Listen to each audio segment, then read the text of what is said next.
Disappearing scientists. On the afternoon of November 16, 1942, Robert Oppenheimer and Leslie Groves stood together in a deep canyon in northern New Mexico. Steep red rock cliffs rose on both sides of the canyon. A clear mountain stream trickled down the center. It was a gorgeous spot. "This will never do," Groves grunted. The two men walked back toward their car. "If you go up on the canyon," Oppenheimer suggested, pointing east, "you come out on top of the mesa, and there's a boys' school there, which might be a usable site." The men climbed into the car and continued their search for the perfect place to build an atomic bomb lab.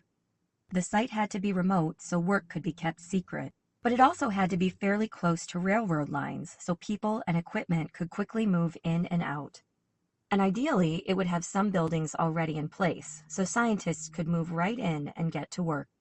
A light snow began falling as the car wound its way up a narrow dirt road carved into the side of a mesa. The car reached the top and pulled up to a gate with a sign reading Los Alamos Ranch School. From their car seats, Groves and Oppenheimer peered through the gate. "We didn't want to get out," Groves remembered, "as we should have had to give some reason why we were inspecting the place." Inside the gate, boys ran around playing sports in the snow, in shorts. "It was bitterly cold," recalled Groves. "I thought they must be freezing." Beyond the playing fields were a few school buildings, a dining lodge, log dormitories, and several small houses for teachers. Oppenheimer loved the mountain and desert views. Groves loved the isolation. "This is the place," Groves said. A few weeks later, the school director opened an official-looking letter and saw that it was signed by Secretary of War Henry Stimson. "You are advised," declared Stimson, "that it has been determined necessary to the interests of the United States in the prosecution of the war that the property of Los Alamos Ranch School be acquired for military purposes." The school was closed, the students sent home. While construction crews began expanding roads and nailing together new buildings at Los Alamos, Oppenheimer turned to his next task, a policy of absolutely unscrupulous recruiting of anyone we can lay hands on. A short while later, a Harvard University chemistry student named Donald Hornig was doing research in an explosives lab when the lab director walked in. Hornig's boss took him to the attic and locked the door. "How would you like another job?" asked the lab director. "What have I done wrong?" Hornig asked. "Nothing," said his boss. "What kind of job?" Hornig wanted to know. "Can't say." "Well, where is it?" "Can't say." "East or west?" "Sorry, my lips are sealed," said the director. "Think it over and let me know in the morning." Hornig decided to turn the offer down. It just sounded too strange. Then he started getting phone calls from former professors and the president of Harvard. They all wanted to know what his problem was. Didn't he realize his country needed him?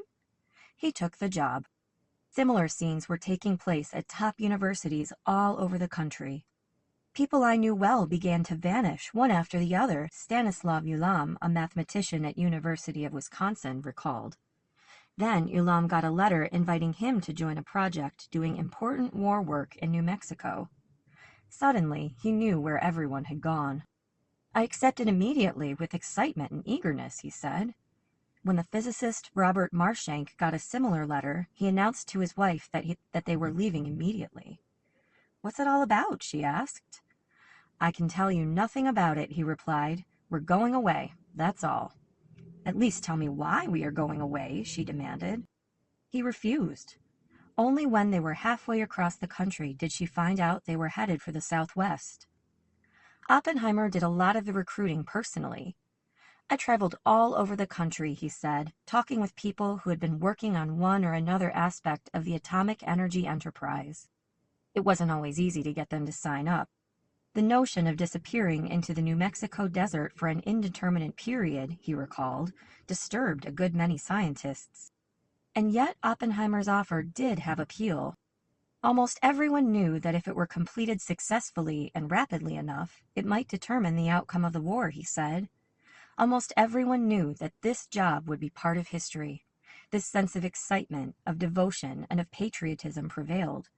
Most of those with whom I talked came to Los Alamos. Among those won over was a 24-year-old physics grad student named Richard Feynman. He was working in his room at Princeton University when in burst a young physics teacher named Bob Wilson.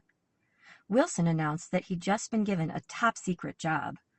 He wasn't supposed to tell anybody, Feynman remembered, but he was going to tell me because he knew that as soon as I knew what he was going to do, I'd see that I had to go along with it.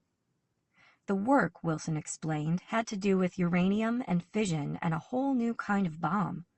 There's a meeting at... I don't want to do it, Feynman cut in. All right, said Wilson. There's a meeting at 3 o'clock. I'll see you there.